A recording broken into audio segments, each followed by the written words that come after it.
La lumière a diminué progressivement. Peu à peu, le Royal Eye de Saint-Jean-de-Luz prend possession de sa soirée, car il s'agit d'une véritable soirée avec du monde, avec de la passion, du spectacle en perspective. C'est la finale de ce Cesta All-Star, 4e du nom, Philippe Etcheverry. Une session un petit peu différente des années précédentes, une formule un peu nouvelle, inspirée de ce qui se faisait aux États-Unis. Non pas 2 équipes face à face, mais 4 équipes qui vont jouer communément sur la même cancha. Exactement, c'est la quiniela. Vous savez bien, Saint-Jean-de-Luz, c'est toujours un laboratoire. On amène toujours de la nouveauté. Et effectivement, cette année, c'est surtout 20 joueurs qui ont fait une grande compétition avec quand même 14 joueurs français. Donc ça nous a permis aussi de voir un peu l'éventail de qualité que l'on avait. Et ce soir, c'est l'apothéose avec les meilleurs. Que des bénéfices donc au terme de ces différentes parties. Ce soir, la finale, c'est l'heure de retrouver les 4 équipes concernées par cette partie que nous allons suivre ensemble. Et ce soir, je dirais presque, ils font figure de favoris, ils arrivent progressivement derrière nous. Aritz Erkiaga et Jérôme Porté sont habillés de rouge. Erkiaga qu'on ne présente plus, il gagne tout ici à Saint-Jean-de-Luz, associé avec Jérôme Porté quand même, qui est une valeur montante dans la Cesta Punta au poste d'arrière. C'est vrai que ça va être vraiment une équipe redoutable. Attention, attention, parce qu'il y a un expérimenté parmi les joueurs qui vont arriver sur la cancha désormais. Yon Tambouredegui, il avait gagné le premier Cesta All-Star en 2022. Il est vice-champion de France, il est associé à un jeune talentueux Guillaume Oyonnaert. Exactement. Yon Tambouredegui aussi, il gravite vraiment sur le haut tableau en ce moment parce qu'il gagne beaucoup de compétitions. Mais au-delà de ça, on a une nouveauté, c'est le petit Guillaume Oyonnaert qui vient de Montléon. Alors lui, il a de la qualité aussi. Ils sont vêtus de blanc, vous l'aurez effectivement remarqué. 3e équipe à faire son apparition sur la cancha. Elle est emmenée par un jeune espagnol, Enio Uresti, tout jeune champion du monde des moins de 22 ans. Il est accompagné pour l'occasion par un joueur plus expérimenté qu'on connaît davantage, Thibaut Basque. Exactement. Alors lui, c'est une révélation, on pourrait dire, parce que l'an dernier, on l'a vu ici pour la Summer League. On le retrouve pour les All-Stars, mais il est très convaincant dans son jeu, donc c'est intéressant. Et avec lui, bien sûr, Thibaut Basque, la coqueluche un peu lusienne, parce qu'il fait toujours de bonnes prestations. Après les Noirs, la dernière équipe à faire désormais son apparition sur la cancha, elle est vêtue de la couleur or. Et cette équipe, elle est emmenée par un champion de France, un jeune champion de France, récemment réolé, Johan Sorosabal, et il est associé à un arrière hyper puissant et spectaculaire, Unai Lekerika.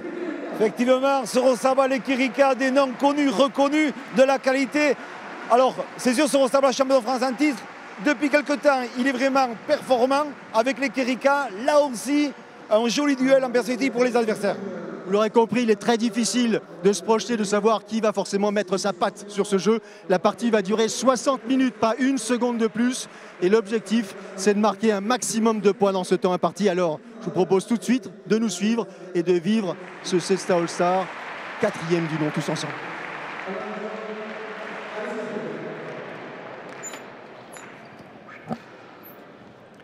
Et c'est parti officiellement, Philippe Etcheverry, pour ce rendez-vous désormais qui ouvre la saison de Cesta Punta, le All-Star. Alors la vocation, c'est bien sûr de permettre aux joueurs de débuter le plus tôt possible l'année, mais c'est aussi de permettre à ces spectateurs d'assister à des parties un petit peu originales. Et là, tant la forme que les joueurs présents sur la cancha permettent justement ce type de mixité et ce spectacle garanti en quelque sorte. Ah oui, mais effectivement, c'est un mix entre une partie et une quiniela. Donc automatiquement, la particularité quand même de cette quiniela, c'est qu'elle dure un temps, comme vous le dites très bien, 60 minutes, mais surtout celui qui perd le point, il sort, donc il doit attendre 2 tours pour pouvoir rentrer. Donc il y a beaucoup de gestion à penser, et surtout, ce qu'il faut penser aussi surtout par rapport à tout ce qu'on a vu jusqu'à présent, c'est qu'il y a de la gestion sur la longueur, et on a vu des équipes qui ont été dominantes et qui ont été dominées sur la fin de partie. Donc voilà, il y a beaucoup de choses, d'ingrédients qui font que rendent la quiniela très intéressante. Alors attention, parce qu'on va rappeler bien sûr les identités et surtout les couleurs associées aux identités. Les rouges, c'est Aritz Erkiaga à l'avant, et puis il est associé à Jérôme Porté, des joueurs qui ont déjà marqué l'actualité, bien sûr à moult reprises. Erkiaga, double tenant du titre, on ne le présente plus, double champion du monde. Bref, il est presque ici chez lui. Et en face, en blanc, on va retrouver Yon Tambouredegui, qui est un vieux briscard, je tentais de dire, qui a depuis très longtemps déjà animé les soirées de Saint-Jean-de-Luz, Biarritz, Pau et ailleurs.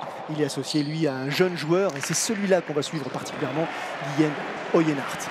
Exactement, c'est la nouveauté. Et là, on a vu encore une phase de jeu où Yon Tamborindegui, quand même, il a de la qualité sur la finition de points. On sait très bien que s'il a des pelotes à mener à bon escient par un arrière dominant, il est capable de pouvoir faire du déclenchement intéressant. Et on le voit là, il a Arteaga devant lui, il est au numéro 6. Et là, il déclenche le demi-mur du revers par-dessus l'épaule.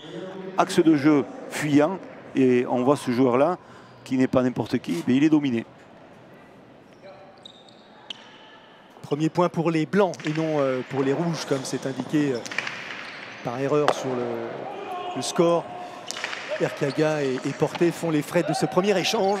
Les blancs, bien sûr, Tamborindegui et Oyenart désormais sont opposés à la paire composée de Ennio Oresti en noir à l'avant et de Thibaut Basque dans les mêmes coloris à l'arrière. Thibaut Basque justement qui récupère cette pelote.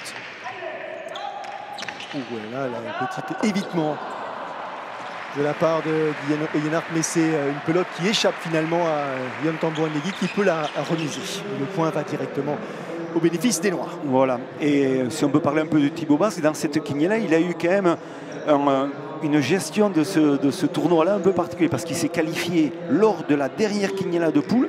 Il jouait avec Iban Etcheverry, ils sont qualifiés, ils ont gagné la quiniela. Il s'est retrouvé ex aequo pour la 4e place. Et au goal average, il est passé. Il a fait une demi-finale somptueuse avec cet avant-là, Uriasti. Il a été vraiment dominant et on le voit ce soir, il est en finale. Donc voilà, la gestion, elle est complète dans son championnat pour lui. Donc c'est vrai que souvent, c'est des équipes qui sont dangereuses parce que des joueurs qui arrivent à rentrer en forme au bon moment. Et un peu plus de 3 minutes, à peine 3 minutes 30, on a vu 4 équipes déjà faire leur apparition sur la cancha pour le duo Sorosabal-Lequirica. Ce sera assez bref comme effectivement visite puisqu'ils sont sortis rapidement par les Noirs qui prennent un deuxième point. Et le retour, vous l'aurez compris, des Rouges, donc Lequirica Porté.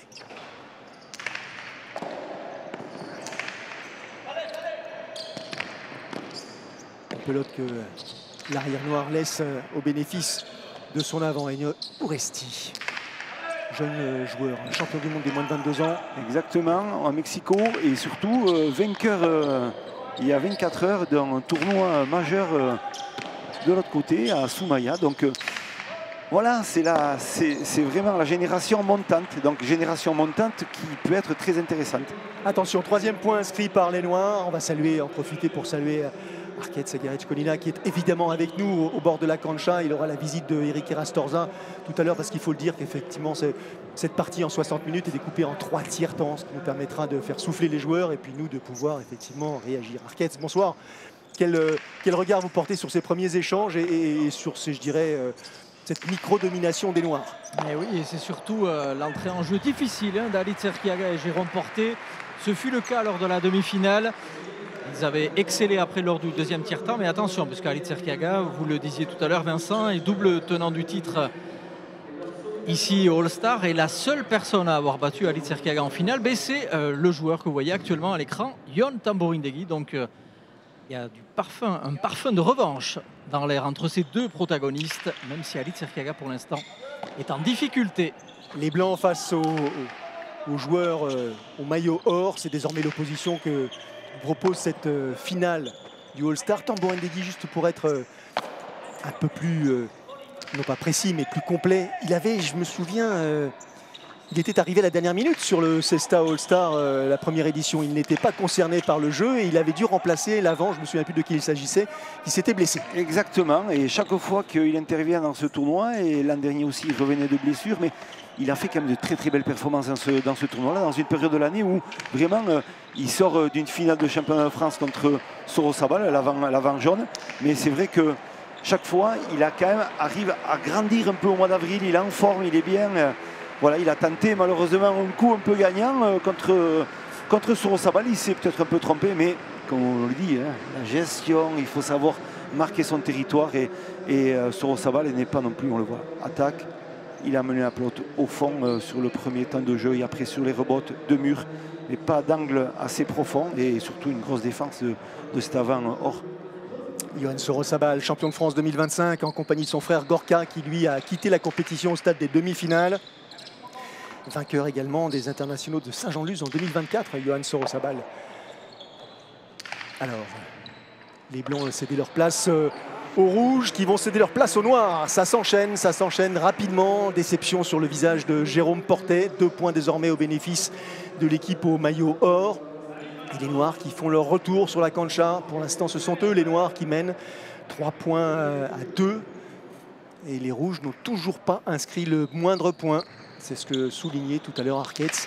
L'entame difficile pour Harit Serkiaga et Jérôme Portet.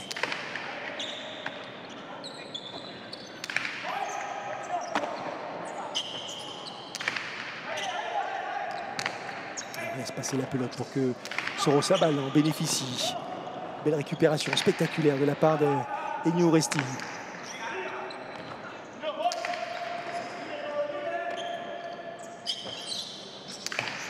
Dans l'occupation de jeu, on voit cet avant Sorosabal qui joue beaucoup de pelote, il est vraiment présent, c'est là qu'il impressionne ses adversaires parce qu'il a une présence physique énorme, il peut reculer au numéro 9 et demi même, et ce qui est un axe de jeu très éloigné pour jouer, et là il a de relance très forte, on voit c'est fort, c'est puissant, c'est précis, et là il est collé au mur du fond, et là on voit quand même Thibaut Basse qui a pris la pelote au niveau du fessier au retour. Petit bleu en perspective. Ouais.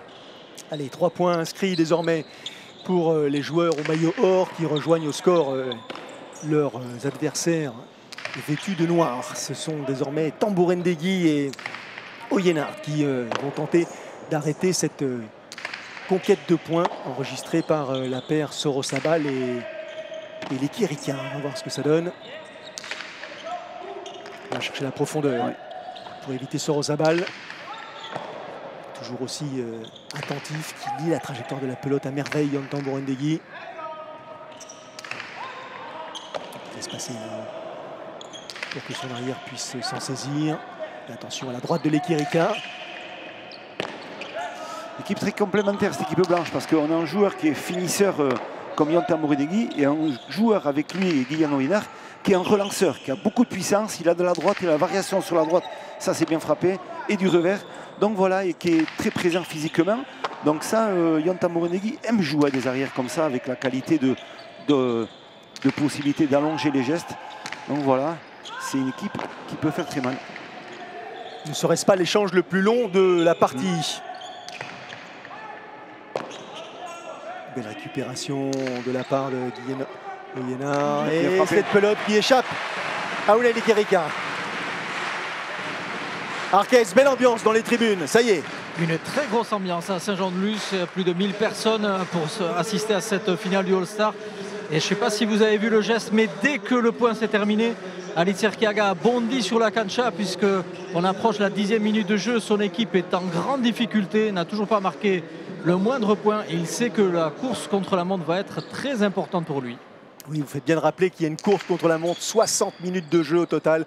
Pas une seconde de plus pour prendre l'avantage sur les 3 adversaires. C'est l'objectif, bien sûr, d'Harit Serkiaga comme tous les autres. Et ça, c'est bien frappé une fois de plus de la part de Yon Tambourendegui. On voit, il ose. Il est au numéro 7. Et voilà, et déclenchement. Ça, c'est sa marque de fabrique à ce garçon. Il a la qualité technique. Il le fait facilement. Allez, la sortie d'Erkiaga, Portet. Erkiaga, vainqueur des Winter Series 2024-2025. Récemment vainqueur de la Biscayne Cup, nouvelle compétition. Bref, qui vient d'intégrer le programme de la Royal High League. Donc il est plutôt en forme, Harit Serkiaga. Mais là, pour l'instant, ça ne sourit pas. Rappelons que c'est une belle équipe, celle composée d'Erkiaga et Portet, puisque c'est justement les vainqueurs en titre du dernier Gant d'Or 2024. Donc c'est une équipe qui sait gagner, mais qui pour l'instant est en grande difficulté. C'est une équipe qui a dominé aussi sa demi-finale. Donc ils n'ont absolument aucune raison de se retrouver en difficulté ce soir particulièrement. Ils n'ont pas changé de méthode de jeu, ils vont bien, ils sont en bonne santé, ils sont prêts. Simplement, les autres les surprennent un petit peu. Les oppositions sont différentes, elles sont toujours changées. Donc on voit une finale avec 2 autres équipes qui ne faisaient pas partie de leur groupe de demi-finale. Et voilà, surtout, on voit des joueurs qui n'ont rien à perdre et qui vont tenter des choses. Donc je m'expliquais un peu, c'est vrai, un peu en off avec vous, en disant qu'on était porté sur un jeu beaucoup plus dans la préparation, moins dans l'efficacité de l'attaque. Mais je reviens un peu en arrière parce que sur cet enjeu-là d'une finale, on voit quand même des intentions complètement différentes. Et moi, il me semble que ça change bien. Ça mène du jeu, ça mène de la qualité et de la technicité dans ce sport. Alors, autre particularité de cette finale disputée ici sous cette forme à Saint-Jean-de-Luz, il n'y a pas les pachas autorisés hein, que vous avez l'habitude de vivre tout au long de la saison de la Summer League ou du Pro Tour. Là, si la pelote est rebondie avant la ligne numéro 4 ou au-delà de la ligne numéro 7, c'est un point directement offert à l'adversaire. Oh, c'est beau ça, mais c'est récupéré. Il y était, Johan Sorosabal, il s'en veut justement. Il a voulu mettre la pression, Erkaga. On voit qu'à un moment donné, il a envie de dominer ses adversaires directs. Et bien sûr, il est obligé d'avoir de la réaction. Et là, on voit sur la droite, il est derrière le numéro 7. C'est pas facile de pouvoir déclencher une droite piquée qui n'est pas vraiment son arme. Mais quand on a la possibilité de voir un adversaire qui est un peu mal passé et de la réussite, il faut avouer, il a eu de la réussite puisque c'est une grosse faute qu'a fait Johan Sorosabal. Mais il faut prendre les points comme ils viennent. Et ce garçon-là, la patience et pouvoir faire beaucoup de choses. Erkiaga, de toute façon, qui est dos au mur et qui est obligé de prendre des risques hein, pour déjà revenir dans cette finale.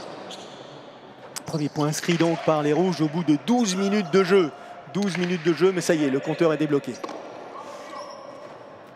Et aussi, ce qu'on peut expliquer aussi, c'est quand on a l'engagement, on a le choix de pouvoir changer la pelote quand on veut. Il y a 3 pelotes dans l'espèce de petit socle qu'on a au fond. Et chaque joueur avait 3 pelotes de vivacité différentes. Et suivant l'adversité ou suivant le jeu qu'on veut appliquer par rapport aux adversaires, et bien on peut choisir la pelote qui va de soi. Et ça, c'est très bien aussi. Il a compris Ennio Oresti qu'il fallait éviter Harit Serkaga. Il joue sur Jérôme Portet, mais il est omniprésent ce joueur. Il n'est jamais aussi dangereux que lorsqu'il est acculé, que lorsqu'il est en quête de points. Et ça, c'est pas ni vous, Philippe, ni Arquette qui dirait le contraire. C'est un joueur qui adore ce genre de situation.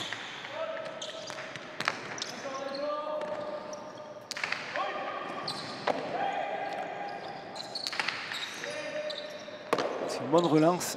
Jérôme Portet, il est acculé au fond. Hein. Attention, on va peut-être là. Cette droite, il va chercher, tendre cette pelote. Ennio Oresti, mais il était sur la trajectoire, l'Équiricain. Il y a encore, il se prépare à récupérer celle-ci. Et c'est lui maintenant qui va faire un deux-murs pour tenter de marquer le point. Et la réplique, elle est magnifique, magnifique. L'adversaire n'a pas donné la chance qu'il a eue au premier coup. Erkiaga, la défenseur a été quand même assez présent, pas fautif sur la réception. Et l'efficacité dans le renvoi, on le voit, et le déclenchement de mur de la droite, la bonne défense. Et là, l'efficacité sur le Radere Cortada de la droite, millimétré. Et c'est le point parfait. Et de ce qu'on voit ici, Philippe, c'est que les attaques d'Erkiaga en deux-murs restent un peu à l'intérieur du fronton, ne prennent pas le large et donc il a du mal à marquer les points. Allez, il tente un deux-murs, Yon Tambourendegui, elle est à l'extérieur, cette pelote. Elle est fausse. Tentative n'est pas couronnée de succès. Et les Blancs qui laissent leur place aux joueurs couleur or. Exactement. Et surtout, il faut voir ça aussi, c'est l'engagement, le but. On sait qu'il y a des joueurs, et Arcade va s'en rappeler aussi, Sorosabal avait du mal à bien buter pendant ses phases de poule, même en championnat de France, on l'a vu. Mais par contre aussi, Ignacio Oresti aussi avait un peu de mal. Attention, ça peut servir un avant comme Yon Tambourendegui, qui est facile dans la défense du but et qui peut être déclencheur d'attaque. Belle récupération, elle a été quasiment collée dans l'angle, coincé dans l'angle où Naïl Ekerika. Il a finalement récupéré et relancé cette pelote. Oula, la récupération spectaculaire aussi de l'avant noir et qui marque le point du coup. Quelle vitesse d'exécution, quelle précision dans son geste. Ennio Oresti qui émerge en quelque sorte de cette finale. Mais il a pris beaucoup d'assurance et on le voit dans la récupération qui était là, qui était compliquée sur un beauté pronto. Et ensuite un déclenchement à l'intérieur du revers. Voilà, on voit qu'il est quand même assez facile. Hein.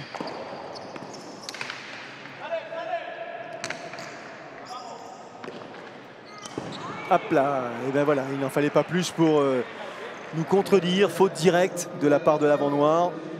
Et donc là, les deux joueurs sortent et laissent leur place à Tambourendegui, Oyena, qui vont cette fois-ci être dans le cadre de ce point opposé à Harit Serkaga et Jérôme Portet. Avantage aux Noirs à ce stade, au bout de 16 minutes et 30 secondes de jeu, un tout petit point d'avance sur les Blancs, 2 points sur les Jaunes, on va dire les Jaunes ou les Or, et les 4 points d'avance sur les Rouges. Attention à ça, on sait très bien que la pelote elle va chauffer de plus en plus.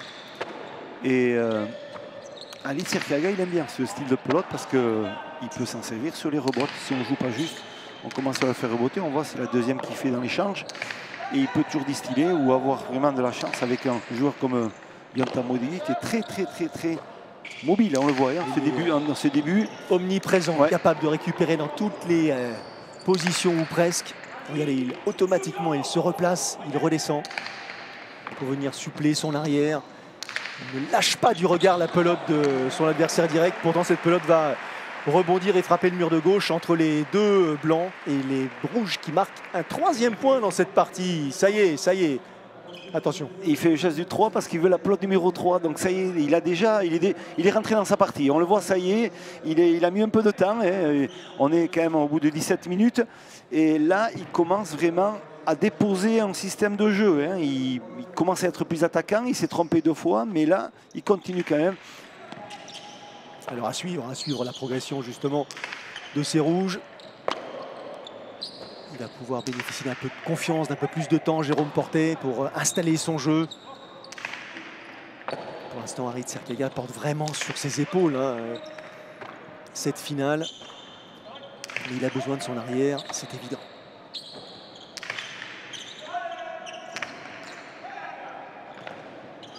Un tout petit peu basse cette pelote, vous l'avez entendu.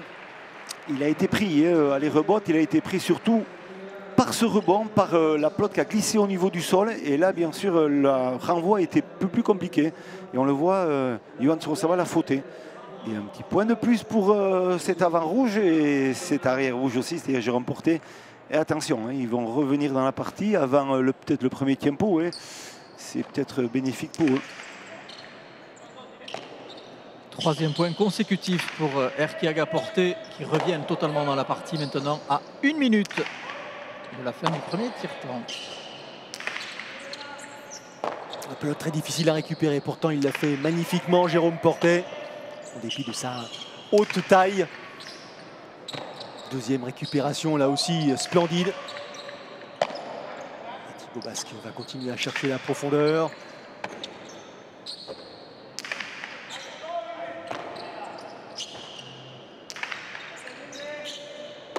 Il défend bien, Jérôme Portet à cette pelote qui est moins rapide, elle est un peu plus lente, mais surtout elle est froide. Attention, c'est le choix de cette équipe rouge de jouer avec une pelote où il faut, disons, peloter pour prendre le temps.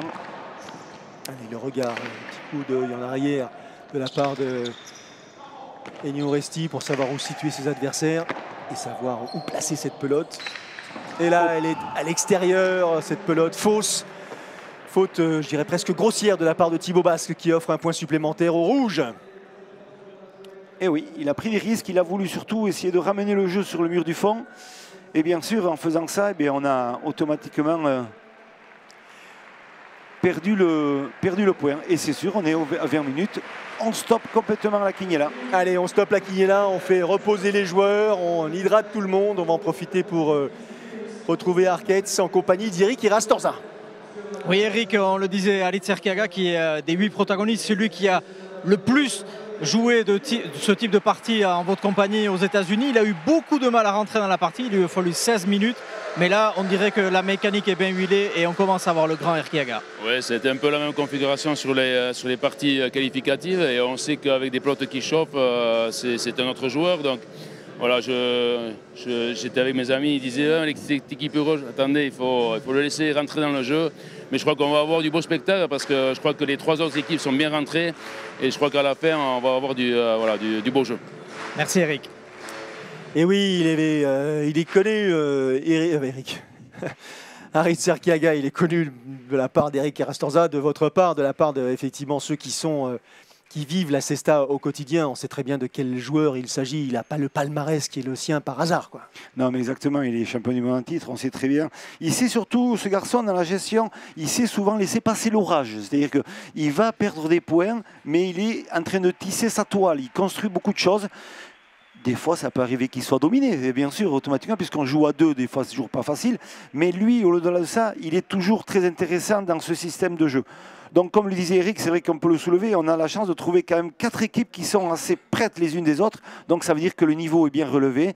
Et ça nous promet quand même déjà un deuxième tiers de partie qui va être intéressant. Allez, c'est l'heure du deuxième acte et retour des joueurs sur la cancha de Saint-Jean-de-Luz. Cette fois-ci, bien sûr, opposé au rouge qui reste en jeu et c'est normal. C'est la paire blanche, en l'occurrence Tambourine-Degui et Oyénard qui vont essayer de rejoindre les Noirs au score, de glaner ce 6e point. C'est parti pour ce deuxième tiers-temps.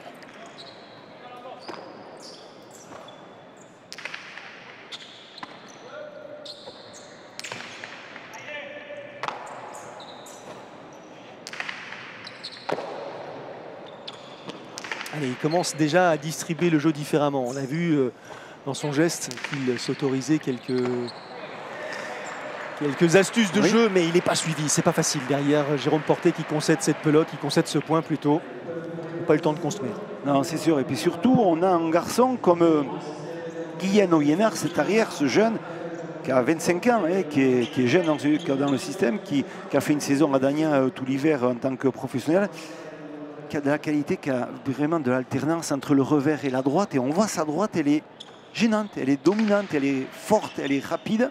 Et quand en plus elle est bien ajustée comme il a fait là, et bien ça gêne les adversaires. Donc ce garçon, quand même, il est très intéressant dans le jeu. Alors, on retrouve Sorosabal Lekirika face au blanc et face à ce point marqué par Yann Tambourine-Degui, l'avant blanc, imparable. Et oui, son arrière qui lui amène la pelote et lui qui est dominant après sur réception parce qu'il est, on voit là, les rebottes, il va la chercher à la volée. Et là, le coup d'œil, le déclenchement parfait, le deux murs du revers par-dessus l'épaule. L'axe de jeu, il est fuyant, c'est très très bien frappé. Il n'y a rien à dire. Ce sont désormais les Blancs qui mènent au score. 7 points inscrits depuis le début de cette finale par Yann Tambourine-Degui et Guylaine Oyénard. Allez, retour de Mouresti et de Thibaut Basque sur la cancha. Et attention à cette pelote encore une fois. Cadeau offert à Yann Tambourine-Degui, mais là... Il a perdu le point. La pelote, elle a tapé vers le bas du mur de frappe, dans le conchon du bas.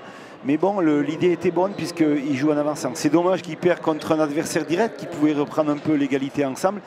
Mais voilà, c'est peut-être partie remise dans le suivi de cette partie. Et parce qu'il est dominant quand même, Yann Tambourine-Degui. Il faut qu'il continue quand même dans cette vision de jeu. Rappelons que cette équipe des Blancs, composée de Yann Tambourine-Degui et Guylaine Oyénard, est l'équipe qui a marqué le plus de points lors de la demi-finale. Ils ont remporté assez aisément avec 27 points au compteur au bout d'une heure de jeu. C'est dire la domination de cette équipe en demi-finale.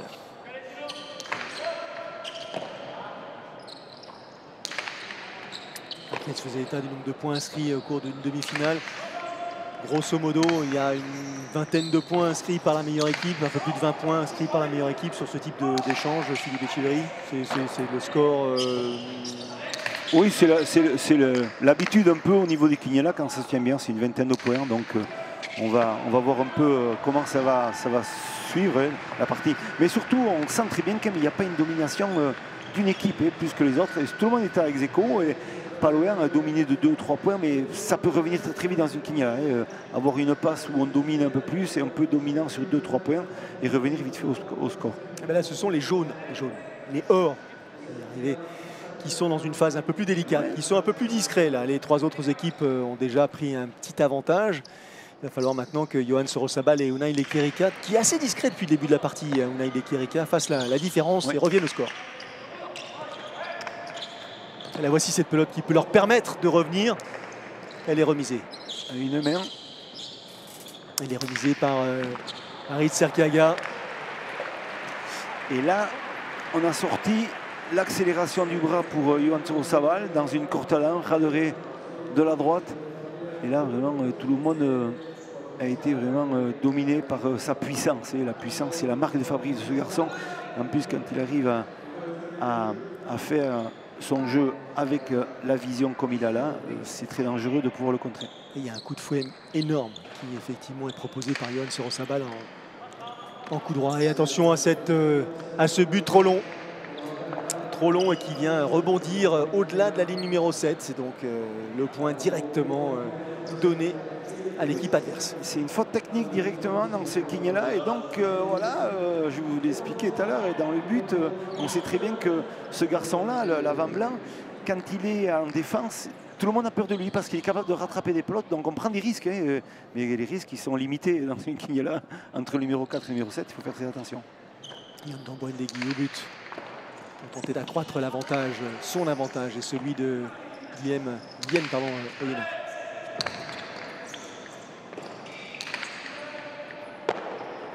Récupération, extension du bras droit de la part de l'arrière blanc. Et l'accélération immédiate. Yann Damboa-Ndegui qui a énormément de vitesse à toutes les pelotes qu'il joue. C'est bien frappé cette pelote. Ouais, bien, par-dessus l'épaule, le bras droit de Thibaut Basque. Et elle va tout de suite chercher la profondeur. Elle est bonne, elle reste à l'intérieur de l'aire de jeu, cette pelote. Est-ce que l'arrière blanc va capitaliser, marquer?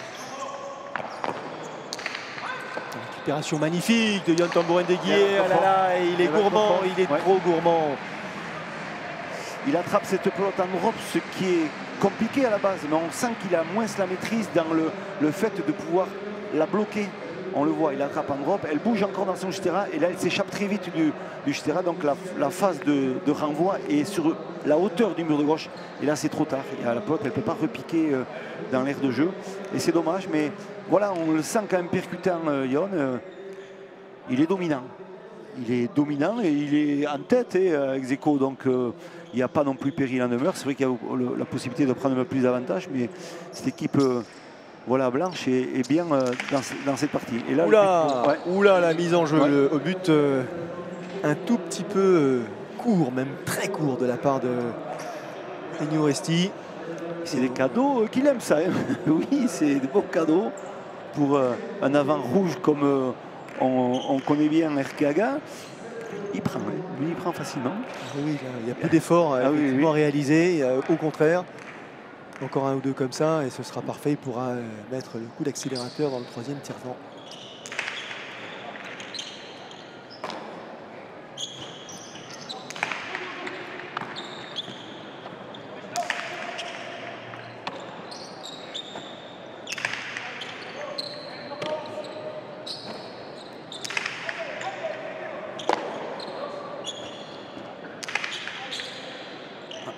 Bonne relance de l'Ekirika.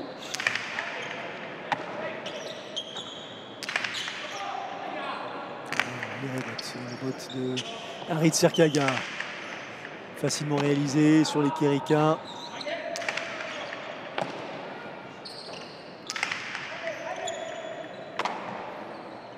On voit l'Ekirika qui a acculé au mur du fond. Hein. Donc là il défend. La longe pas trop bonne. Alors l'Ekirika. Non, c'est Erkiaga qui... Et là il n'y a pas de problème. Quand on ouvre l'axe de jeu avec une possibilité de déclenchement d'une attaque, c'est vrai que ce garçon-là, techniquement, il se trompe pas souvent. Il ne faut pas lui faire des cadeaux. Il faut pas lui faire. Il n'aime pas les cadeaux. Et voilà, exactement. Quand on sait qu'il est dans un périmètre des 25 mètres, des 20 mètres, là, ça commence à crisper tout le monde, ça je peux vous le dire. Et même quand on est entraîneur, quand on est dans une cancha, on essaie de trouver des solutions pour essayer de lui enlever la pelote. C'est ça qu'il faut, lui enlever au maximum la pelote. Mais là, on voit que les joueurs n'arrivent pas. Allez, dans une grosse minute plutôt, deuxième pôle, deuxième occasion pour les joueurs de souffler un tout petit peu. Et pour l'instant, 3 équipes avec le score de 8 points et les joueurs couleur or qui eux sont un tout petit peu en retrait, déficit de 3 points pardon, sur leurs adversaires.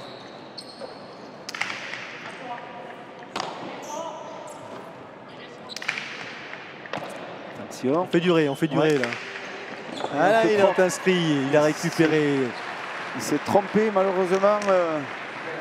Guillermo Liénard, il a joué un peu court. Et quand on joue un peu court, un peu tendu, toujours pour cet avant rouge, et ben on se trompe. Et messieurs, il a fallu attendre quasiment être à mi-parcours pour voir Erkiaga pour la première fois en tête dans cette finale. 29 minutes et 36 secondes de jouer à la fin de ce point, bien sûr. On marquera une pause et le point est offert à l'adversaire par Harit Sirkaga. Et voilà.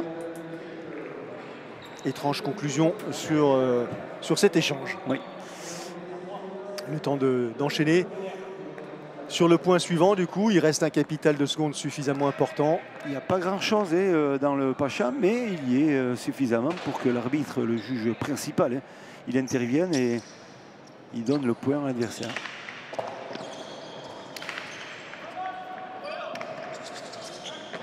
C'est moi qui ai dit une bêtise depuis le début, j'ai confondu 30 minutes de temps et 40 minutes de temps. Il y a 30 minutes de temps. Oui, bien sûr. Il nous reste encore 10 minutes dans son tempo. Oui. Allez, le point marqué par la paire Sorosabal, les Kirika. Les rebottes un peu courtes et là le déclenchement, on le voit de suite intérieur et c'est le point. Il faut en profiter pour se rapprocher un tout petit peu plus des adversaires.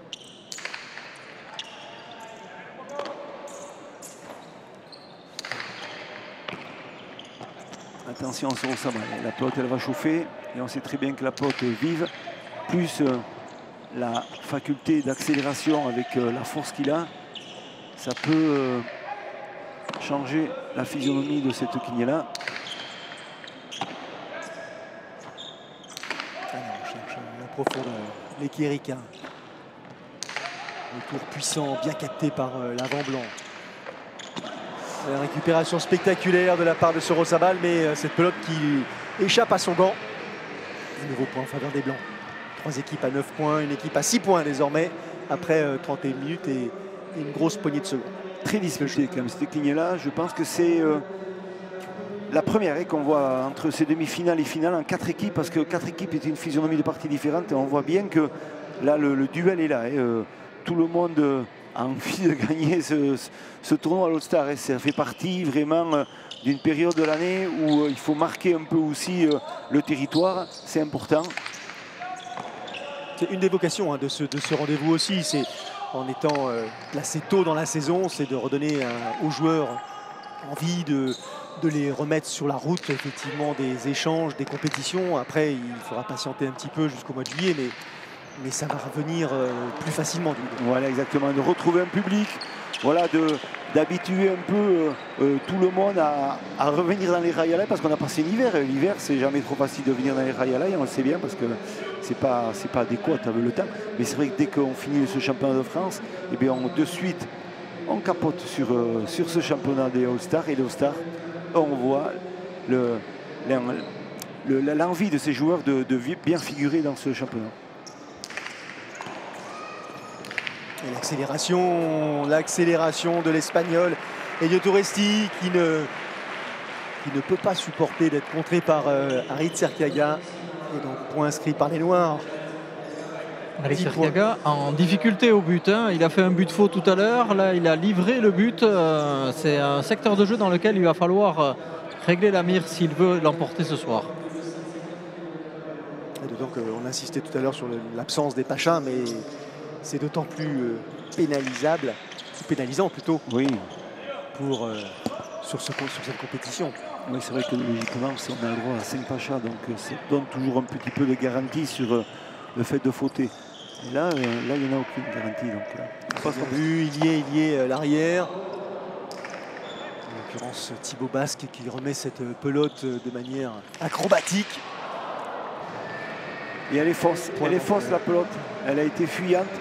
Il a tenté ce deux-murs de la droite un peu par côté. Et c'est vrai que malheureusement, il a complètement égaré cette pelote en dehors de la cancha. Un peu de difficulté, ouais. Arrête pour les Arcades, pardon, pour les Or depuis le début de la partie. C'est très irrégulier. Ouais, c'est compliqué. Ils étaient à 4 points À la fin du premier tiers-temps, il ne manquait que 2 points depuis lors. Donc ils sont en difficulté, ils n'arrivent pas à trouver le jeu. Alors que c'est sur le papier une équipe extrêmement dangereuse. Comme le disait Philippe tout à l'heure, avec la pelote qui chauffe, Sorosabal et le coup droit de Lekerika peuvent faire la différence à condition qu'ils arrivent au cordeau à l'entame du troisième tiers-temps. Et voilà, donc une attaque de la droite de Yon Tambourine, peut-être pas son axe favori du numéro 7,5, mais c'est vrai qu'il a vu son adversaire qui était très loin et il le tente. Et le déplacement, la possibilité de voir un peu le changement de placement font que voilà, il fait le point. Attention, l'écart commence à être un peu important entre les joueurs vêtus d'or et le reste des compétiteurs. Vous voyez hein, l'écart, minimum 4 points. Il va falloir tenter de revenir. Ça va être compliqué. Là, on est dans la fin de ce deuxième tiers-temps. Et il y a vraiment une tendance qui se dessine. Elle n'est pas favorable à la paire Sorosabal et Lekerika.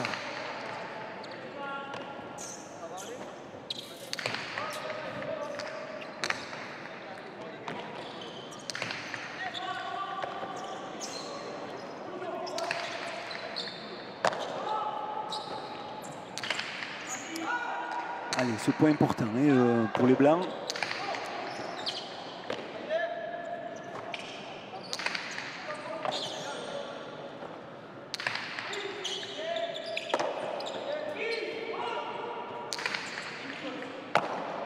Il se bat, il se bat, il se bat. Il manque un peu d'efficacité malheureusement.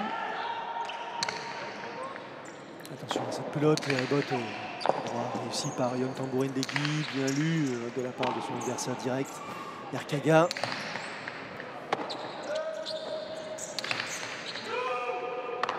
Ah voilà, bien frappé ce relance de Jérôme Porté. C'était bien fait. Et là, c'est l'heure de vérité pour l'équipe or.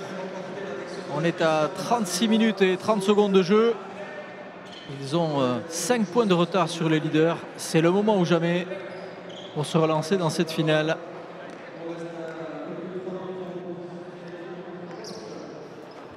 Allez, on trouve au but Serkiaga. Et c'est le moment comme le soulignait Arquetz pour Sorosabal et Lekerika. Il faut saisir sa chance, il faut prendre le meilleur sur ces deux joueurs qui depuis le début ont certes connu des moments difficiles dans la première partie de jeu, mais sont restés très très solides et très réguliers surtout dans ce deuxième tiers-temps. Voilà, il se bat. Ouais, il se bat. Ouais. Johan, il est très mobile, il est dangereux. Il faut serrer encore un peu plus le pote sur le mur de gauche. Il fait des fautes, il est gêné. On voit ce pote. C'est une équipe, les deux ensemble, on voit qu'ils ont du mal un peu à se matcher, à trouver l'équilibre, à trouver la façon aussi d'être performant. Attention, les rouges, 12 points en faveur de Erkiaga, Porté, 10 points pour Tambourine Degui et Oyénart. Et après, 11 points pour Uresti Basque et 6 petits points seulement pour Sorosabal et Lekerika. Encore 2 minutes de jeu dans ce deuxième tiers-temps. Et il se bat, il se bat. Ouais. Bien récupéré, acrobatiquement fait. Lekerika qui fait l'essuie-glace, hein, lui, passe d'un côté à l'autre. Sacré duel entre ces deux avants espagnols. Et on ne parle pas beaucoup de Jérôme Porté, mais il fait vraiment une grosse prestation depuis quelques minutes. Il est assez dominant. Merci Arquetz, vous avez tout à fait raison. Jérôme Porté qui a été un petit peu en manque de confiance au début de cette finale, a trouvé effectivement ses marques, sans doute par le biais aussi du jeu réalisé par son avant et justement de cette complémentarité qu'il lui propose. Exactement. Et là, bien sûr, il a fauté parce qu'il y a une très très belle attaque, bien sûr, de cet avant-noir, Uresti. Et surtout, les rebotes n'étaient pas très très bonnes. Donc attention quand même. Les Blancs, c'est maintenant. Hein, s'ils veulent vraiment revenir et vraiment gêner un peu les adversaires, ouais, c'est important. Dernière minute de jeu dans ce deuxième tiers-temps. Et on retrouve Uresti au but pour tenter de prendre l'avantage. tout petit point d'avance. Ce serait toujours ça de prix sur c'est bien frappé. C'est bien frappé. Il la remet. Thibault. Coup de regard effectivement en arrière pour voir le placement de l'adversaire et cette pelote qui est effectivement trop haute, elle est fausse. Elle est fausse. Le point offert, le 13e point, le voici pour les Noirs qui vont avoir le temps de jouer leur opposition suivante. C'est joué de très peu en touchant cette ligne jaune. Allez, rester dans le jeu, c'est difficile. Là. Je pense que ça doit être un combat psychologique difficile à mener pour Sorosabal et les Kérika. Et ça, c'est bien frappé. Et c'est le déclenchement. Ça y est. La spéciale Ekirika. Il a sorti le 2 murs de la droite, c'était important. Et on voit effectivement Iñaki Goicoechea là sur le côté bas gauche de votre écran. Ex-star, toujours star, mais ex-joueur de Cesta Punta. Et il a attendu le dernier moment, Arquets, Unai Lekerika, pour marquer ce point. Exactement, Unai Lekerika qui a montré la meilleure facette sur ce dernier point. Et peut-être qu'il est un peu tard pour son équipe maintenant. On voit 3 équipes quand même qui se tiennent.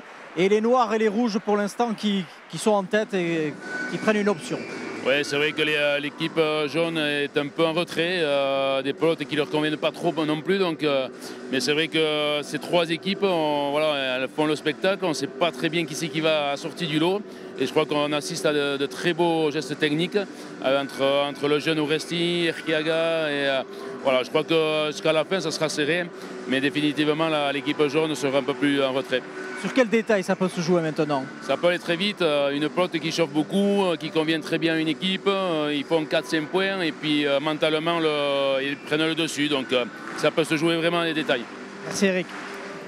Il a raison Eric, il faut rester optimiste, il faut rester dans le jeu, on en a besoin, ils en ont tous besoin parce qu'une partie est véritablement intéressante dès lors que l'opposition l'est également. Et là, il faut que les joueurs couleur or maintiennent cette opposition et surtout prouvent qu'ils ont leur place, quoi. Ah oui, exactement, mais on sait très bien que ça peut très vite capoter, ça peut vite changer dans cette compétition, dans cette partie, parce que si on a un peu de réussite, un engagement qui fonctionne bien avec une pelote adaptée, il peut y avoir un changement de situation complet. Et là, il reste 20 minutes, et 20 minutes, c'est long. On sait que 20 minutes, on peut faire pratiquement entre 6 et 8 points. Alors attention, vu les scores, on sait très bien que ça peut revenir. Allez, on retrouve Yohan Sorosabal au but pour essayer d'attaquer cette 3e période dans les meilleures conditions et tout de suite inscrire un point. C'est ce qu'on leur souhaite à ces 2 joueurs. Alors on laisse passer la pelote pour que les Kérika puissent la remiser. On va chercher la profondeur du côté des jaunes, ou dehors, appelez comme vous voulez.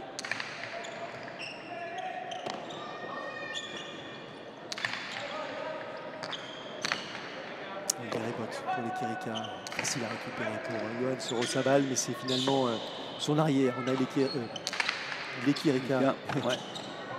Et Jérôme Porté qui se positionne bien par rapport à la droite d'Unai Kérika. C'est toujours compliqué en venant défendre. Et là, il est grand, il avance bien. Il rentre bien au corridor du revers. Voilà. C'est puissant, ça va chercher à tromper l'avant, c'est réalisé. Le point marqué par Unai Lekerika sur cette droite qui est véritablement sa marque de fabrique. 8e point pour les joueurs en or dans cette finale. Et la droite de Lekerika qui commence à faire un peu mal. Il n'était pas bien sur ses appuis, sur la réception, on le voit, il râle. Allez, au but, Sorosabal. Les jaunes qui n'ont pas enchaîné de points depuis très longtemps.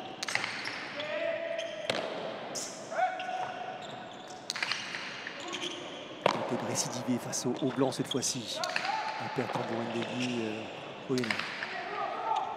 Attention à cette pelote et à ce coup droit par-dessus l'épaule. Et ce nouveau point, ça y est, il les enchaîne comme les perles. 2e, allez. On est dans la réussite, on ose, on le fait et Thomas Lévron qui est là effectivement dans le public. Ex-3e ligne centre. Oui, 3e centre de l'équipe de France, de Biarritz. Et capitaine de Biarritz olympique lors du titre en 2006. Et surtout consultant aussi dans la maison. Bien sûr. au plan du jeu. C'est aussi ça qu'il est venu se voir ce soir, c'est effectivement le jeu que proposaient ces 4 équipes à l'occasion de cette finale.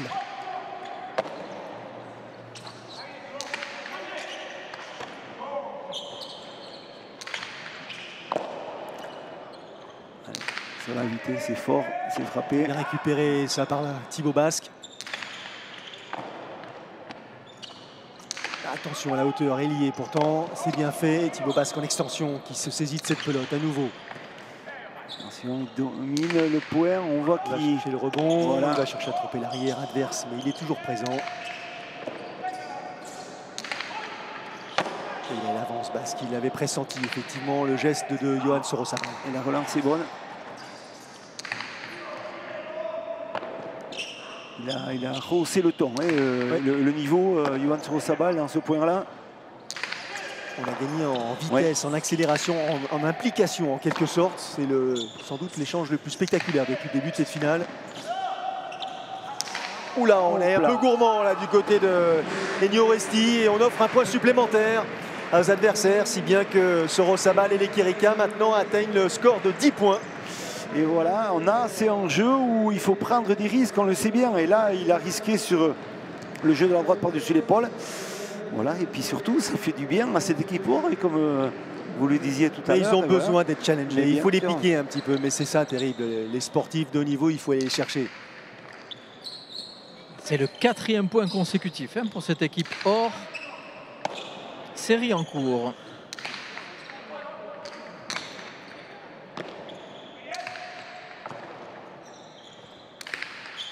Il diversifie bien son jeu, Johan Sorosabal. Il est sur cette pelote à nouveau. Il va sans doute tenter de tremper Harit Serkiaga. Il y est parvenu, mais Jérôme Portet était en place. Ouais, bien défendu de la part de Kirika. Deux pas en arrière. Et là, attention. Voilà, il y est, il a bien croisé là. Là, je pense, la ligne de la pelote. Je pense qu'il y a gêne quand même. Il est passé un peu devant. Que disent les arbitres? L'arbitre ne dit rien. Et... Non. Ouais. Les arbitres accordent ce point. Et le voilà, Thomas Livrement, le spécialiste de la cesta punta peut-être. Je sais qu'il adore ça et c'est un garçon qui aide beaucoup la pelote avec son travail avec la société AIA qui fait beaucoup de bien pour nous et pour beaucoup de sport. Et on retrouve Johan Sorosabal. Ils ont pris possession de cette cancha. Les deux joueurs vêtus d'or. Et à un quart d'heure de la fin, c'est cette équipe Or qui est totalement revenue dans la course.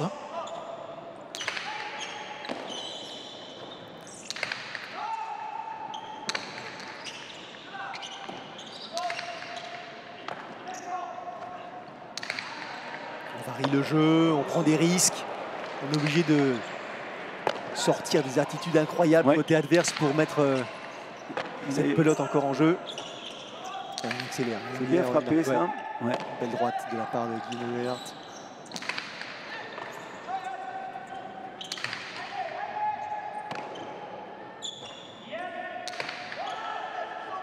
On laisse passer pour Yann Tambourindegui. Et les rebotes un tout petit peu haut et un point supplémentaire en faveur de Sorosabal et les Kirika. Je ris parce que sincèrement, j'aurais pas donné 1 euro sur cette situation et sur ce retour. Mais c'est ça, comme je lui ai dit à l'entame de cette partie, Vincent, de ce Quiniela, c'est très changeant. Il y a beaucoup de situations qui font qu'on a l'impression d'avoir la bonne équipe qui va gagner, mais à la fin, on se trompe parce que voilà, il n'y a aucune équipe qui lâche le jeu. Tous les joueurs sont pris dans ce système de victoire parce que tout le monde veut gagner et on le voit bien ce soir. Et je regarde, je pense, cet échange et cette finale avec les yeux des finales classiques, c'est-à-dire avec les oppositions directes. Et là, il est certain que ça change le jeu, ça change la notion de prise de risque, ça change la notion de confiance en soi. Et sachez en termes de statistiques, messieurs, que les Or ont marqué en 7 minutes plus de points qu'en 40 minutes au début de la partie. C'est dire la performance exceptionnelle de cette équipe Or. N'insistez pas, Arquette, s'il vous plaît, n'insistez. Ils sont montés en régime et Johan Sorosabal, voilà, il s'est imposé dans le système, il a pris vraiment l'initiative du point, il ose faire les choses et surtout il est Avec un arrière, les Kirika, qui a pu le relancer avec ses deux murs dominants où il a pu faire les points. Mais attention, rien n'est fini, je peux vous le dire. Il faut faire attention à cette équipe blanche qui peut revenir aussi dans la partie. Et du coup, le doute s'est un tout petit peu installé hein, dans le crâne des adversaires parce qu'on assiste effectivement à une prestation de la part des joueurs en or qui surprend un peu tout le monde et ils ne s'attendaient absolument pas à ce qu'ils puissent modifier à ce point-là leur situation au score. Donc ils se disent, attends, est-ce qu'il faut qu'on change de méthode de jeu? Comment faut-il jouer? Quelle pelote choisir? Enfin bref, tout d'un coup les cartes sont rebattues. 7e point consécutif marqué par cette équipe or. Ouf. Et là l'arbitre estime qu'elle a été effectivement au-delà de la ligne. 8e point donc. 14.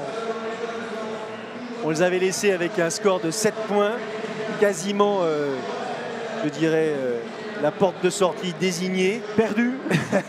Il s'accroche avec les ongles aux parois de ce Rayalai.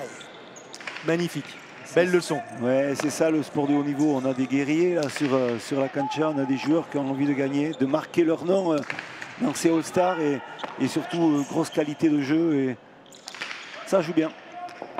C'est bien simple, depuis l'entame de ce troisième quart-temps, c'est la seule équipe à avoir marqué des points. Attention, les Kirika désormais. Les Blancs qui se sont plus installés dans une stratégie de contre. Hein. On est là pour subir, on le sait. Donc maintenant, il faut récupérer les pelotes et chercher la faute.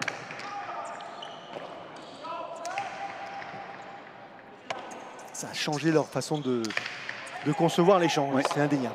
Et Guillaume Ouyenaré qui amène de la vitesse encore dans son jeu. Voilà, il faut retrouver l'efficacité pour Yontan Boumendegui. Elle est compliquée cette pelote, voilà. Elle est très compliquée. Ounat ne peut la récupérer. Aïe. Il a hésité soit à venir couvrir vraiment ce mur du fond, Guillaume Ouyenard, pour l'attraper à la volée, ou se placer directement à les rebotes. On le voit, la relance est parfaite, elle est bien ajustée. Et ça va sur une Chula qui est un peu longue. Elle touche le mur en premier, le mur du fond et le sol. Et voilà, c'était compliqué. 15 points désormais au compteur des joueurs en or. Et qui pourra arrêter cette équipe maintenant, messieurs? Faites vos jeux. J'ai perdu, j'ai arrêté de jouer. J'ai arrêté de jouer, pour l'instant je profite du spectacle. C'est très bien, c'est l'avantage de cette formule, c'est l'avantage de cette surprise proposée aux spectateurs, aux abonnés et nous-mêmes. C'est justement cette incertitude qui est à chaque point le scénario, en l'occurrence, de chaque point. Exactement, c'était toute l'envie de cette organisation ici à Saint-Jean-de-Luz d'amener quelque chose de différent. Et c'est vrai qu'on le retrouve là et on a vraiment quelque chose qui captive un peu tout le monde qui est captivé dans ce jeu-là. Et tant mieux. Et chapeau Eric Rastorza parce que c'est ce qu'il nous avait annoncé quand même il y a maintenant 10 minutes. Il fallait se méfier d'un retour possible des jaunes comme il les appelait.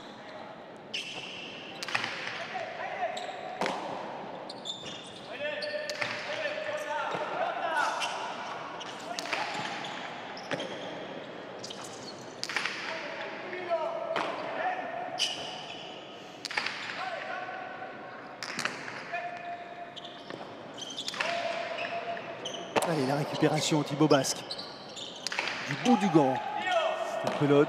Et les Kirika impérial à l'arrière désormais. Bien sûr. Et on arrive dans les 10 dernières minutes. Et attention, le temps commence à... C'est le money time de cette finale. Pour les Noirs, ces points-là est très très important. Ça arrive vite et fort dans le et c'est le point. Il a marqué, c'est bien joué, il a trompé effectivement Yohan Sorosabal. Ce qui est bien pour les joueurs en or, Sorosabal des Kirika, c'est qu'ils vont pouvoir souffler un petit peu. Et ça, c'est le bénéfice aussi de la transition. Et bien sûr, ils vont souffler un peu, mais attention quand même, parce que ces Noirs-là, s'ils sont sur la bonne constance, ils peuvent vraiment aussi peut-être prendre un peu d'avance.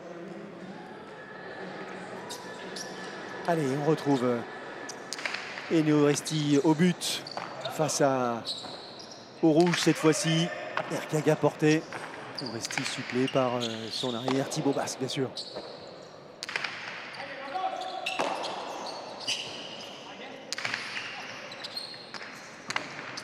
L'équipe rouge comme les blancs qui n'ont toujours pas marqué le moindre point depuis le début de ce troisième tiers-temps, messieurs. Il a de la relance, jeu emporté sur le revers. Mais attention, lui il est bon à ce niveau-là, au niveau des rebottes. Il arrive toujours à... Ouais, bien récupéré, le grand a contacté le mur de gauche. Il a fallu glisser cette petite surface pour venir récupérer cette pelote. Et c'est bien joué aussi de la part de Thibaut Basque.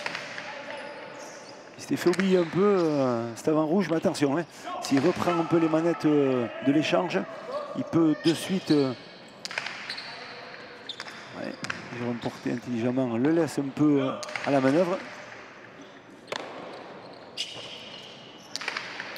On joue avec les limites là, on flirte avec les bandes fausses. Et là il a trompé à nouveau. Ah ouais, c'est fini, c'est fini, c'est fini. La paire rouge, bien jouée de la part de Ennio Resti. Ils s'attendaient tous à ce que effectivement il réalise un demi-mur et que cette pelote vienne chercher le filet. C'est l'inverse qui s'est produit. Et oui, il a réussi à lober carrément Jérôme Porté qui est pourtant très grand. Hein, et on le voit, et là il se met de suite à les rebottes et là c'est trop tard. La pelote elle se couche au sol, elle va chercher et c'est compliqué à la renvoyer. Jérôme Porté 1m93. Hein. Donc là il faut effectivement faire preuve de souplesse et surtout de vivacité pour récupérer une pelote dans cette situation. Le retour des Blancs sur la cancha, désormais avec 10 points. Ce sont eux qui sont effectivement la dernière paire, qui constitue la dernière paire au classement de cette finale. Et c'est sans doute la dernière chance pour les Blancs de revenir dans cette finale puisqu'il reste un peu moins de 8 minutes. Et comme le disait Philippe, à présent, les points comptent, mais aussi le temps surtout. Allez, le voici le premier point. Relancé, et c'est bien relancé de la part de Guillaume Hénard qui a vraiment cherché le bon axe et elle était compliquée à renvoyer ça, les rebottes pour Riesti. Attention. Attention, les Noirs qui prennent la direction de la sortie et qui laissent leur place aux joueurs en or. Un peu de remontada, ce serait la bonne petite surprise sur la fin. Alors est-ce que le fait d'avoir été effectivement interrompu dans leur enchaînement risque de pénaliser la paire Sorosabal et Kierika? C'est ce qu'on va pouvoir vérifier à l'instant. Rester dans son jeu, dans sa concentration. Est-ce que ça justement pénalise le fait de sortir? Mais c'est sûr que c'est pénalisant parce qu'on a tendance à se refroidir un peu dans le jeu, mais c'est vrai que aussi ça permet, comme vous le disiez tout à l'heure, on peut aussi se reposer, prendre un peu, souffler, mais générer. On n'a plus besoin de souffler. Là. Maintenant, il faut mettre en apnée, maintenant il faut jouer et essayer d'être efficace. Alors qu'est-ce qu'il va faire? Yoto Bodegui, c'est fait, c'est réglé. Ça y est, et avec son point rageur, il a signifié qu'effectivement c'était ce qu'il souhaitait faire. Il y est parvenu. Et un nouveau point en faveur des Blancs. 12 points pour les Blancs, à égalité de score avec les Rouges qui font leur entrée sur la cancha. Ah, deux parties là. Hein. Ah oui, non, c'est bien. C'est très, très captivant hein, comme jeu, hein, comme échange, comme partie. On est prêt. Ça peut changer à tout moment et c'est ça qui est très bien. Allez, Yann Tambourendegui au but pour tenter de se rapprocher des 15 points inscrits par les Noirs et les joueurs en or.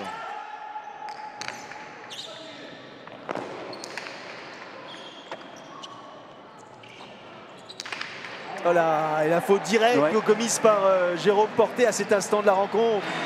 Aïe, aïe, aïe. Ouais, c'est sans doute fini pour cette équipe des Rouges. Alitser Kiaga le sait.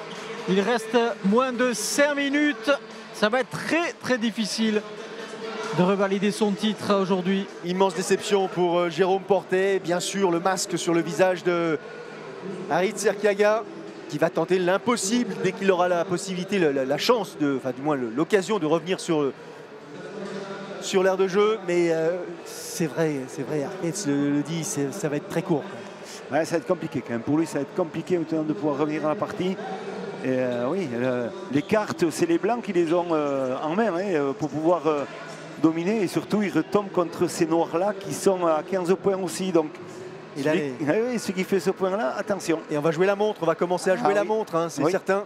On ne va pas forcément se dépêcher pour jouer, pour enchaîner les points. Je pense surtout aux Noirs qui ont cette possibilité d'inscrire un point décisif, de prendre l'avantage à moins de 4 minutes de la fin de la rencontre. Ouais, mais il y a un point de règlement, attention, on n'a pas le droit de perdre le temps, ou on peut avoir une sanction de points aussi. Donc, Et pour faire leur essai, ils vont changer leur casque, ils vont trouver une solution. Allez, Thibaut Basque, soyons sérieux. Ils ne sont pas du tout dans cette intention-là. Regardez les joueurs, on ne les voit pas à l'image, mais Sorosabal et en l'occurrence le Quirica sont trépignent. Ils regardent ce point, cet échange, en se disant vivement que ça se termine. Elle était dure cette pelote. Et la relance est bonne. Oui, parce qu'à ce stade, les points longs bénéficient évidemment les co-leaders, les noirs et les or, puisque le temps court. Oh là, c'est magnifique ce que vient de réaliser Thibaut Basque. Le point absolument phénoménal inscrit par l'arrière noir. Il fallait oser, et, il a pris ses responsabilités, Thibaut Basque. Il a tenté ce deux murs de la droite et c'est parfait ce qu'il a fait là. À ce moment de la rencontre, ça peut être un point décisif. Si les noirs l'emportent, ils vont avoir une sacrée option hein, sur le titre. Allez, il faut que C'est bien frappé, ça. les jaunes, les or, encore une fois, reviennent au score. C'est pour ça que les Quirica se démènent pour conserver cette pelote dans l'aire de jeu.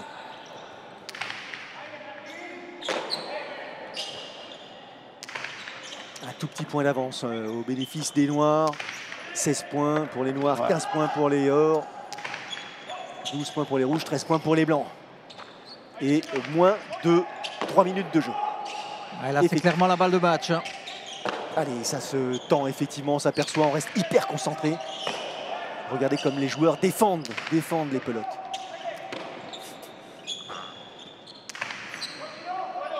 Allez, on laisse la pelote à son avant. Uresti, superbe, les rebotes impeccables. Récupération, les Quirica. Badaboum! Oh là, il fallait apprendre, celle-là, c'est compliqué.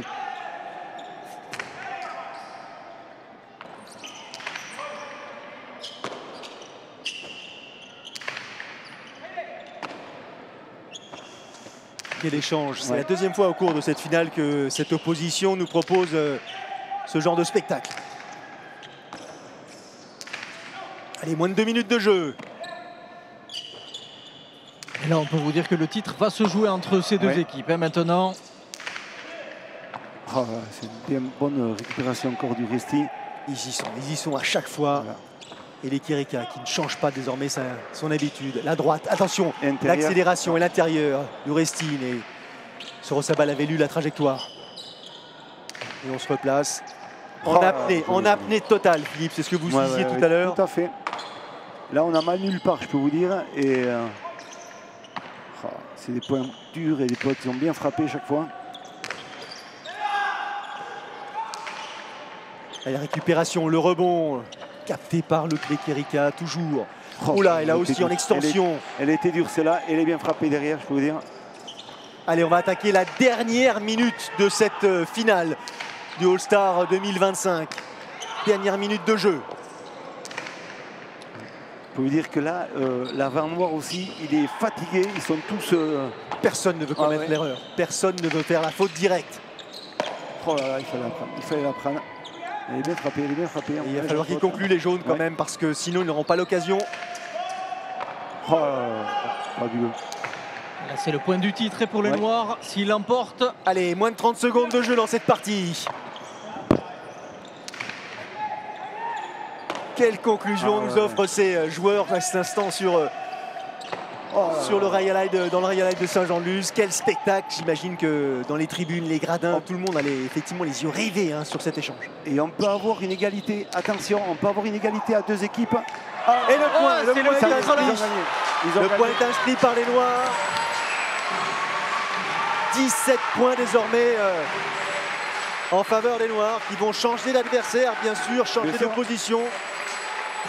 Mais le titre est acquis, comme le soulignait Arquette. Personne ne pourra les rejoindre au score. Il ne reste plus qu'un seul échange.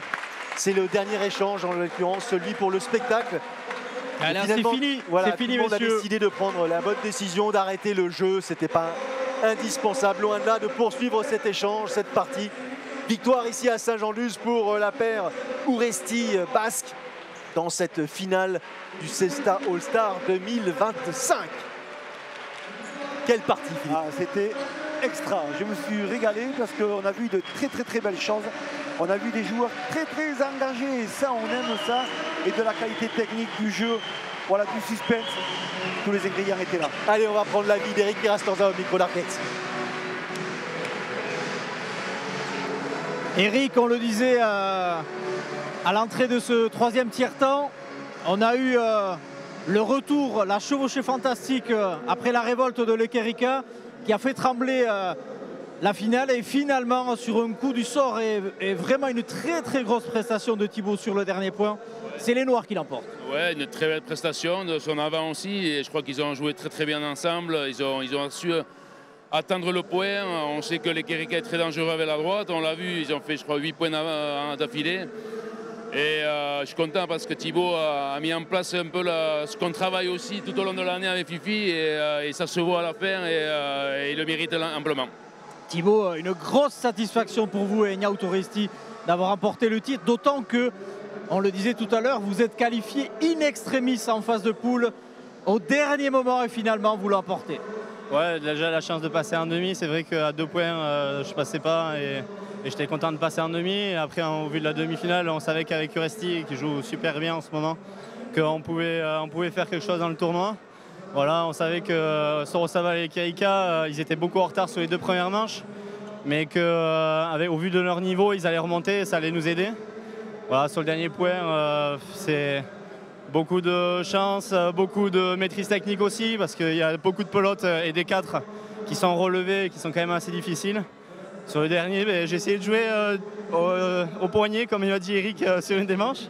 Je me suis dit, t'es haché, il faut mettre au fond, et j'ai joué au poignet, et ça a marché parce qu'elle a volé et elle a allé jusqu'au fond. Et Eric, il sait jouer du poignet, il l'a fait pendant des années et des années. Finalement, ça vous a apporté chance, on vous laisse profiter de ce titre. Et à très vite, Thibaut. Merci beaucoup. Merci. Merci Eric, et merci beaucoup de tous vos conseils. Avec grand plaisir. Super, magnifique conclusion, magnifique partie. Thibaut Basque, effectivement, qui nous régale. Je pense que les spectateurs qui étaient nombreux ici dans le Real Light de Saint-Jean-de-Luz ont pu apprécier cette formule, ont pu apprécier ces oppositions. Félicitations Philippe, parce que vous n'êtes pas complètement étranger à cette innovation. Quel est votre regard et ce bilan sur cette version du Cesta All-Star 2025 ? Je suis très content, Vincent. Je peux vous dire, quand on voit le niveau de jeu proposé par ces 8 joueurs, et puis toutes les phases qualificatives aussi qui ont été intéressantes dans la gestion complète. Alors, vous savez qu'on travaille dans ce centre de performance où on a beaucoup de joueurs français qui sont à l'intérieur à Saint-Jean-de-Luz. Mais quand on voit Thibaut Basque à l'intérieur et on voit la presta qu'il fait là, bon, on est content. On dit que le boulot va payer à force et des tournois comme ça vont les mettre en valeur. Eh ben, vous avez bien bossé, comme tout le monde d'ailleurs, comme toute l'équipe. Je remercie Sébastien Croquefer, je remercie Arquetz, Aguerrej Colindin, Eric Irastorza, vous Philippe Etcheverry et vous tous les abonnés qui nous suivez de façon fidèle depuis de longues années. Prochain rendez-vous Cesta sur Canal+ Sport, ce sera un peu plus tard dans la saison, dès le mois de juillet. On va attaquer la Summer League et ça va nous emmener comme ça jusqu'à la fin de l'année pour notre plus grand plaisir. Salut. Au revoir.